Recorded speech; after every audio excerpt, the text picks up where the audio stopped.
سامعین سے گزارش کی جاتی ہے کہ ہمارے دونوں چینلز کے پلیٹ فارم سے جتنی بھی آڈیو بکس کی ریکارڈنگ کمپلیٹ ہو چکی ہے اسے خود بھی سنیں اور زیادہ سے زیادہ شیئر کرنے کی کوشش کریں، اور ہمارے سوشل میڈیا پلیٹ فارم کے لنکس ڈسکرپشن میں دیے گئے ہیں، ہمیں سبسکرائب اور فالو ضرور کریں تاکہ آپ کو ضروری اپڈیٹس ملتے رہیں، اور ہماری ٹیم کی فنانشیل سپورٹ کے لیے پیٹریون کے لنک ضرور چیک کریں۔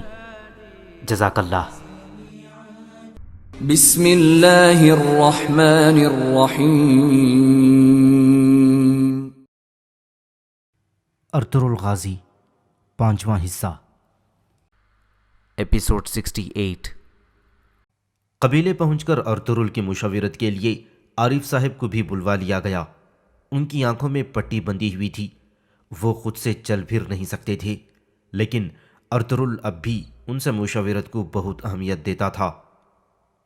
ارطغرل نے انہیں عمر والار قبیلے میں ہونے والی واقعات اور ابلگا خاتون سے شادی کی خواہش کے بارے میں بتایا تو وہ بولے، میرے سردار، میں بھی حیران ہوں اس شادی سے، آپ کی خواہش کیا ہے؟ عارف صاحب بولے، میرا دل حلیمہ کا ہے، اس دل میں حلیمہ کے علاوہ کوئی نہیں۔ ایک خاتون ہمارے گھر میں تو داخل ہو سکتی ہے لیکن میرے دل میں نہیں۔ میں یہ شادی ہمارے قبیلے اور اس زمین کے لیے کروں گا جس پر ہم حکمرانی کریں گے۔ ارطغرل نے کہا، سردار ارطغرل، آپ نے کہا تھا کہ آپ عمر والار قبیلے پر اعتبار نہیں کرتے، اگر آپ نے ان کی حمایت حاصل کرنے کے لیے یہ فیصلہ کر ہی لیا ہے تو سیرما خاتون کے بجائے ابلگا ہی کیوں؟ شہناز نے سوال کیا۔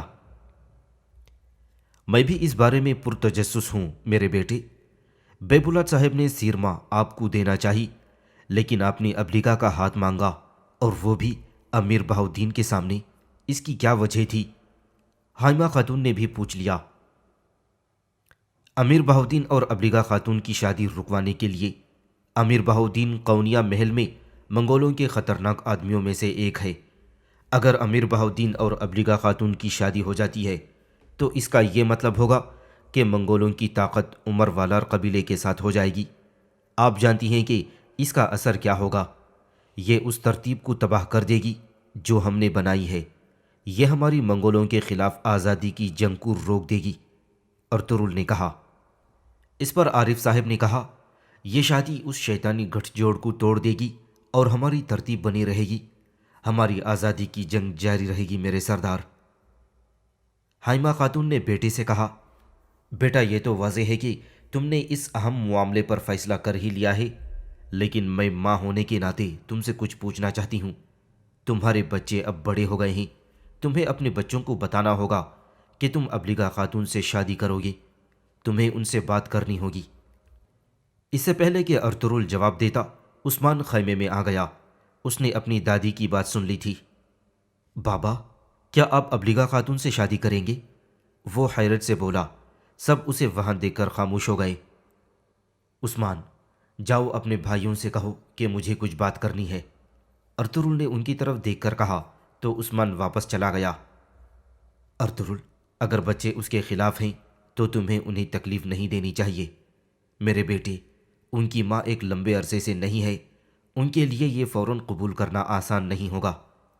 حائمہ خاتون نے اسے سمجھایا۔ میں جانتا ہوں امی جان، آپ بے فکر رہیں۔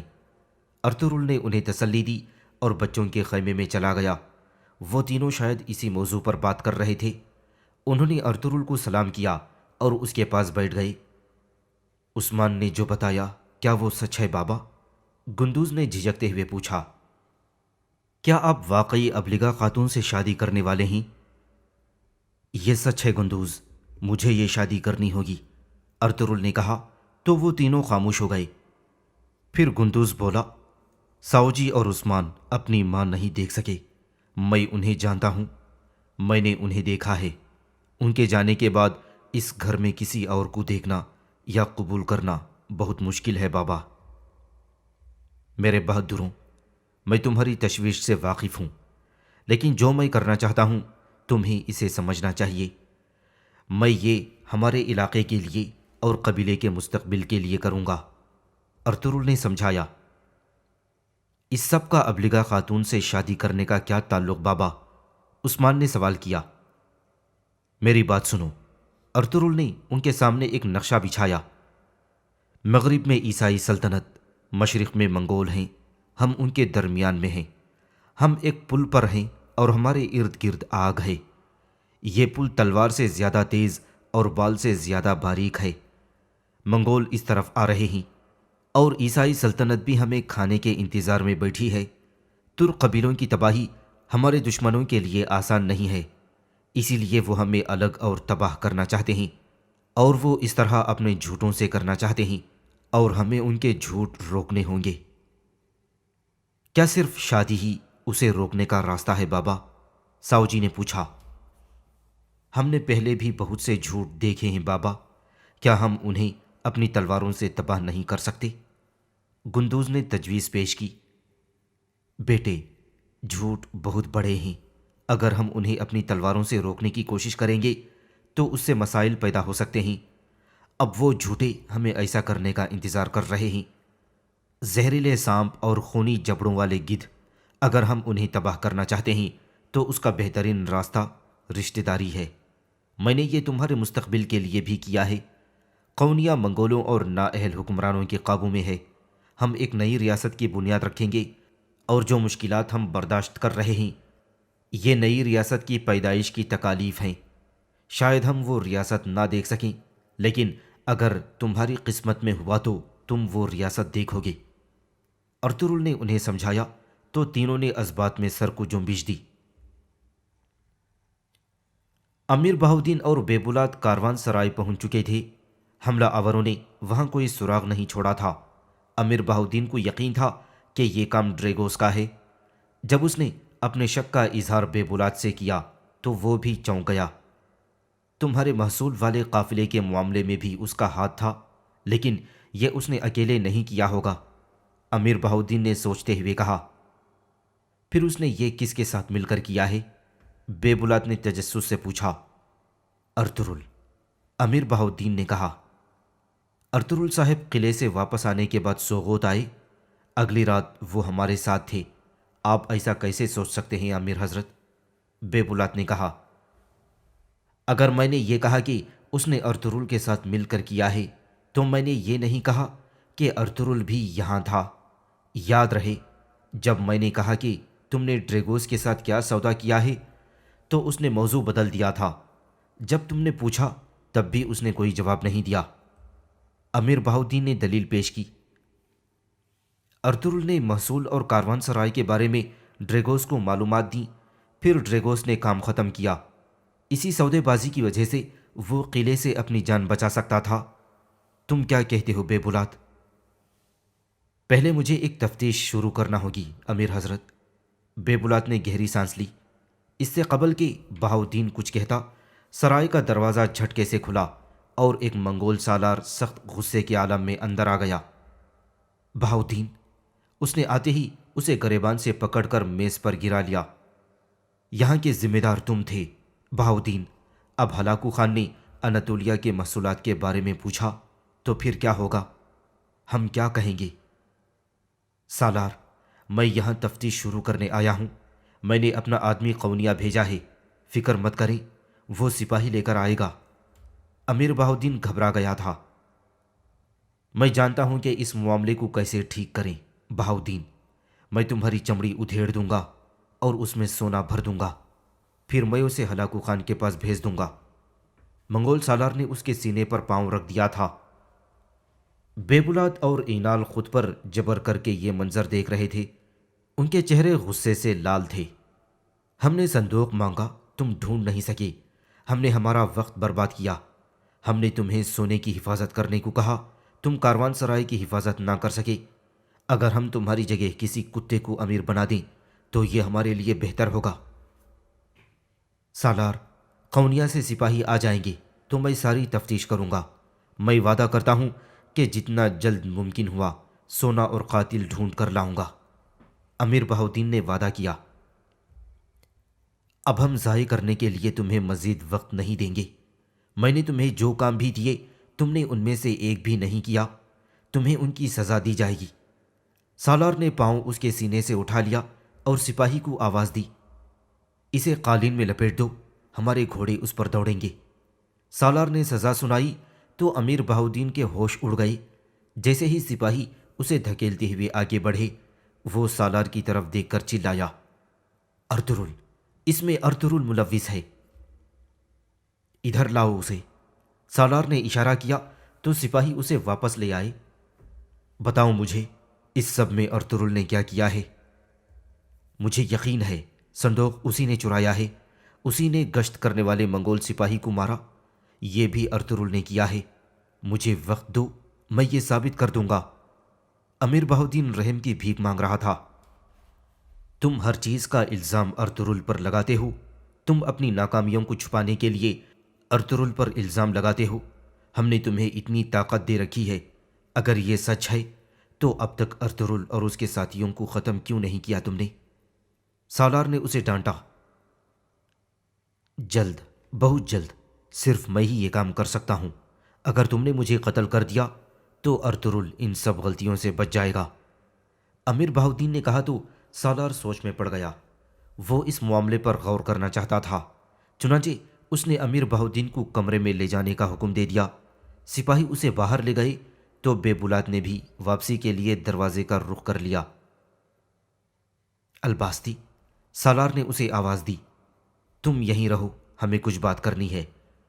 بے بلات اس کا حکم سن کر رک گیا۔ تم امیر بہاؤدین کی باتوں کے بارے میں کیا کہتے ہو؟ کیا تمہارے خیال میں بھی ارطغرل ہی اس کے پیچھے ہے؟ سالار نے پوچھا۔ امیر بہاؤدین نے ایک نہایت پیچیدہ اندازہ لگایا ہے۔ اس سب کے پیچھے ارطغرل ہو سکتا ہے، لیکن ہمیں اندازوں کے ساتھ نہیں، ثبوتوں کے ساتھ چلنا ہوگا۔ امیر بہاؤدین یہ جانتے ہیں کہ یہ کیسے کرنا ہے۔ بے بلات نے جواب دیا، بہاؤدین نہیں، تم یہ کام کرو گے۔ میں؟ بے بلات چونک پڑا۔ آج تک تم نے اپنے تمام فرائض پورے کیے ہیں، تم نے باغی قبیلوں کو قتل کیا ہے، ان سب کو ڈرا دیا، اب تم یہ بھی کرو گے، تم ارطغرل کو ختم کرو گے۔ منگول سالار نے اسے اہم کام سونپ دیا تھا۔ اور امیر بہاؤدین کا کیا ہوگا؟ بے بلات نے پوچھا۔ امیر بہاؤدین اب ختم ہو گیا ہے، وہ کچھ وقت ہمارے ساتھ رہے گا، پھر اسے سزا دی جائے گی۔ تمہیں صرف اپنے کام کے بارے میں سوچنا چاہیے۔ ارطغرل کے بھائی اب بھی زندہ ہیں، صندوق لاپتہ ہے، اور محصول والا معاملہ بھی۔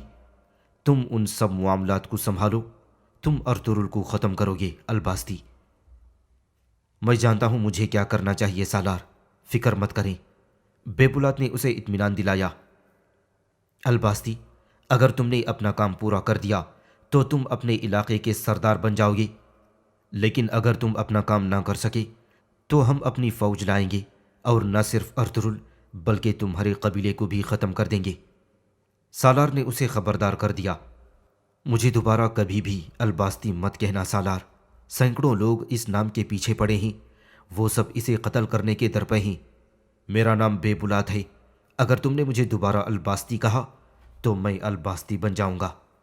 بے بلات نے صفاکی سے اس کی آنکھوں میں جھانکا اور دروازے کی طرف بڑھ گیا، جبکہ سالار اسے جاتا دیکھتا رہ گیا تھا۔ لیف کے قلعے سے ڈریگوس کا پیغام آ گیا تھا۔ اس نے ارطغرل کو قلعے میں بلوایا تاکہ آدھا سونا اس کے حوالے کیا جا سکے۔ سونا ابھی غار میں ہے میرے آقا، وہ کچھ اور سوچ رہے ہیں، میرگن نے واضح کیا۔ وہ مجھے قلعے میں بلا کر قتل کرنا چاہتے ہیں میرگن، انہیں پیغام بھیجوا دو کہ ہم قلعے میں آئیں گے عبد الرحمن۔ ارطغرل نے کہا تو عبد الرحمن فوراً باہر چلا گیا۔ میرے آقا، اگر وہ آپ کو قتل کرنا چاہتے ہیں تو آپ وہاں کیوں جائیں گے؟ بابر نے پوچھا۔ وہ اپنے ہی جال میں پھنس جائیں گے بابر۔ پھر وہ نورگل کی طرف متوجہ ہوا۔ نورگل، جنگ کے لیے تیار ہو جاؤ، ہم ڈریگوس پر حملہ کریں گے۔ وہ دیکھے گا کہ ہماری تلواریں کتنی تیز ہیں، جن کے بارے میں سوچتا ہوں کہ انہیں زنگ لگ گیا ہے۔ جیسے آپ کا حکم میرے سردار۔ نورگل نے سینے پر ہاتھ رکھا۔ بابر، تم سپاہیوں کو جمع کرو، گدھوں کے جھنڈ نے کاروان سرائے کو اپنا غار بنا لیا ہے، ایسے میں بھیڑیوں کو گھات لگانی چاہیے۔ ارطغرل نے بابر سے کہا تو وہ بھی مہم کے لیے تیار ہو گیا تھا۔ میرے سردار، کیا ہم امیر بہاؤدین کو بھی ختم کرنے والے ہیں؟ بابر نے پوچھا۔ ہم اسے اتنی جلدی ختم نہیں کریں گے بابر، کچھ اہم معلومات ہیں جو ہم نے اس سے جاننی ہیں۔ وہ کیا ہے میرے آقا؟ عارف صاحب بولے۔ الباستی، ہمیں جلد پتہ لگانا ہوگا کہ وہ کون ہے۔ اگر ہم اسے پکڑ لیں تو ترک قبیلوں پر منگولوں کے حملوں کو روک سکتے ہیں۔ وہ ہمیں ترک قبیلوں کو مزاحمت کے لیے جمع کرنے سے روک سکتا ہے۔ ہمیں جلد اسے تلاش کر کے ختم کرنا ہوگا۔ ارطغرل کا لہجہ سخت ہو گیا تھا۔ سب لوگ تیاریوں کے لیے باہر چلے گئے۔ ارطغرل ابھی صورتحال پر غور کر رہا تھا کہ ابلگا خاتون اس سے ملاقات کے لیے آ گئی۔ خوش آمدید ابلگا خاتون، ارطغرل نے مسکرا کر کہا۔ ارطغرل صاحب، آپ کی شادی کی پیشکش نے میرے قبیلے میں غلط فہمیوں کو جنم دیا ہے۔ ہر کوئی چمگویاں کر رہا ہے، میں ان کی پرواہ نہیں کرتی، لیکن مجھے حیرانی ہے۔ ابلگا خاتون نے کہا۔ کیسی حیرانی؟ آپ نے میرے بھائی سے کیوں کہا کہ آپ مجھ سے شادی کرنا چاہتے ہیں؟ آپ کے بھائی اور میں دونوں قبائل کے درمیان ایک بہتر بھائی چارہ قائم کرنا چاہتے ہیں، اس لیے میں نے سوچا کہ آپ کو شادی کی پیشکش کرنا بہتر رہے گا، ارطغرل نے بتایا۔ آپ کی مجھے شادی کی پیشکش کرنے کی وجہ صرف دونوں قبائل کا مفاد ہے۔ آپ مجھے اپنے گھر میں جگہ دینا چاہتے ہیں، اور دل کا کیا آپ کے دل میں بھی میرے لیے جگہ ہے؟ وہ اس کے دل کا حال جاننا چاہتی تھی۔ دل ہماری مرضی پر نہیں چلتا ابلگا خاتون۔ دل میں محبت ڈالنا یا دل سے محبت نکالنا اتنا آسان نہیں ہوتا۔ ہماری شادی دونوں قبائل کے اتحاد کی بنیاد ہوگی۔ ہمیں اس عظیم مقصد کے لیے شادی کرنی چاہیے، یہی اہم بات ہے، ارطغرل نے واضح کر دیا۔ اگر میرے بھائی نے انکار کر دیا تو؟ کیا تمہارا بھائی دونوں قبائل کو متحد نہیں کرنا چاہتا؟ اگر وہ اپنی نیت کے ساتھ مخلص ہے تو وہ مجھے اس کی اجازت دے گا، ارطغرل نے جواب دیا۔ اور آپ کے بچے، کیا وہ مجھے قبول کر لیں گے؟ اس نے خدشے کا اظہار کیا۔ یقیناً، اتنے سالوں بعد کوئی خاتون ہمارے گھر میں داخل ہوگی تو یہ ان کے لیے آسان نہیں ہوگا۔ انہیں اس کا عادی ہونے میں وقت لگے گا۔ کیا آپ انہیں برداشت کر لیں گی؟ ارطغرل نے پوچھا۔ ارطغرل صاحب، آپ کو یہ جان لینا چاہیے کہ جب میں نے آپ کی پیشکش پر ہاں کہی تو میں جانتی ہوں کہ کیا ہونے والا ہے۔ میں نے اپنا فیصلہ کر لیا ہے۔ مجھے امید ہے کہ آپ اپنے فیصلے پر قائم رہیں گے۔ دنیا میں آدمی کا وجود اس کی زبان کی وجہ سے ہوتا ہے ابلگا خاتون، میں ہمیشہ اپنی زبان پوری کرتا رہوں گا۔ ارطغرل نے اسے یقین دلا دیا تو وہ مطمئن سے ہو گئی۔ اللہ ہمارا نصیب اچھا کرے، میں اب اجازت چاہوں گی، اس نے مسکرا کر کہا اور واپس چلی گئی۔ ابھی وہ سرائے سے باہر نہیں گئی تھی کہ عثمان سامنے سے آتا دکھائی دیا۔ وہ بہت محبت سے اس کی طرف بڑھی اور مسکرا کر بولی، عثمان، میں نے بہت عرصے سے تمہیں دیکھا نہیں، تم ٹھیک تو ہو؟ میں بالکل ٹھیک نہیں ہوں، عثمان نے روکھے لہجے میں کہا۔ کیا ہوا تمہیں؟ وہ چونکی۔ ہم نے سوچا آپ ہماری ہمدرد ہیں اور آپ کو اپنے خیمے میں داخل ہونے کی اجازت دی۔ ہم آپ کی عزت کرتے ہیں کیونکہ آپ ایک سردار کی بیٹی ہیں، لیکن آپ نے ہمارے گھر پر حکمرانی کرنا چاہی۔ آپ نے میری ماں کی جگہ پر بیٹھنا چاہا۔ آپ یہ نہیں کر سکتی۔ تم ویسے ہی مجھے الزام دیتے ہو، دونوں قبیلے یہی چاہتے ہیں عثمان، ابلگا خاتون نے اسے سمجھایا۔ میں نہیں چاہتا، آپ کی جگہ ہمارے گھر میں نہیں ہے، آپ اپنے گھر میں ہی رہیے۔ ایک بار آپ جاسوس بن کر آئی تھیں، ایک بار دشمن بن کر آئی تھیں، پھر بھی ہم نے آپ کو معاف کیا، لیکن اب آپ ہمارے گھر کا حصہ بننا چاہتی ہیں۔ کیا یہ آپ کی کوئی نئی چال ہے؟ عثمان نے اسے ذہنی طور پر قبول نہیں کیا تھا۔ ہم نے ایک دوسرے کی بات نہیں سنی اور ایک دوسرے کو سمجھا نہیں، اسی وجہ سے مشکلات پیدا ہوئیں۔ جب ہم نے ایک دوسرے کو سنا اور سمجھا تو سچائی سامنے آ گئی۔ اتنے بے چین مت بنو عثمان، میری بات سنو، ابلگا خاتون نے کہا، لیکن عثمان نے اس کی بات کاٹ دی۔ کیا سب کچھ واضح نہیں ہے؟ اب میں مزید کیا سنوں؟ جو سمجھنا چاہیے تھا میں نے سمجھ لیا، اب مزید بات چیت کرنے کی کوئی ضرورت نہیں۔ عثمان آگے بڑھ گیا۔ اس کا رویہ دیکھ کر ابلگا خاتون کے دل کو دھچکا سا لگا تھا۔ زینکوچ لیف کے قلعے میں تھا۔ وہ بے چینی سے ٹہل رہا تھا۔ آج اسے شدت سے ارطغرل کا انتظار تھا۔ ارطغرل کو اب تک یہاں پہنچ جانا چاہیے تھا۔ کہاں ہوگا وہ؟ زینکوچ نے ابھی بات پوری نہیں کی تھی کہ 4 سپاہی ایک صندوق اٹھائے کمرے میں داخل ہوئے۔ انہوں نے صندوق لا کر زینکوچ کے سامنے رکھ دیا۔ کیسا صندوق ہے یہ؟ کیا ہے اس میں؟ زینکوچ نے حیرت سے پوچھا۔ جناب، یہ انہوں نے ہمارے محافظوں کو دیا ہے اور آپ تک پہنچانے کا کہا ہے۔ زینکوچ نے آگے بڑھ کر صندوق کا ڈھکن اٹھایا تو اس میں رکھا ہوا تارا کا سر دیکھتے ہی ہڑبڑا کر پیچھے ہٹ گیا۔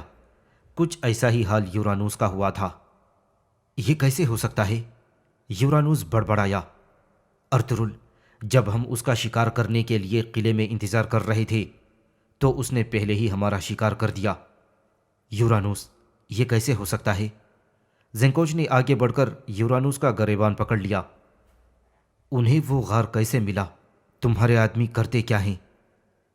ہم ان سے اپنی قیمت چکائیں گے جناب، یورانوس نے جوش سے کہا۔ نہیں، مجھے تم سے کوئی امید نہیں۔ تم قلعے میں کھیل کھیلو، میں اپنا کام خود کر لوں گا۔ اس نے یورانوس کو پرے دھکیل دیا۔ آپ کیا کرنا چاہتے ہیں جناب؟ یورانوس سنبھل کر بولا۔ میں آج ہی سرائے میں ارطغرل کو قتل کر دوں گا۔ اس کھیل کا خاتمہ ارطغرل کی موت پر ہوگا۔ آج میں نہ ہی زینکوچ ہوں اور نہ ہی سالار ڈریگوس، میں موت ہوں، ارطغرل کی موت۔ اور وہ ہذیانی انداز میں چلانے لگا اور پھر زینکوچ کا روپ دھار کر سوگوت روانہ ہو گیا تھا۔ سامعین سے گزارش کی جاتی ہے کہ ہمارے دونوں چینلز کے پلیٹ فارم سے جتنی بھی آڈیو بکس کی ریکارڈنگ کمپلیٹ ہو چکی ہے اسے خود بھی سنیں اور زیادہ سے زیادہ شیئر کرنے کی کوشش کریں، اور ہمارے سوشل میڈیا پلیٹ فارم کے لنکس ڈسکرپشن میں دیے گئے ہیں۔ ہمیں سبسکرائب اور فالو ضرور کریں تاکہ آپ کو ضروری اپڈیٹس ملتے رہیں، اور ہماری ٹیم کی فنانشیل سپورٹ کے لیے پیٹریون کی لنک ضرور چیک کریں۔ جزاک اللہ۔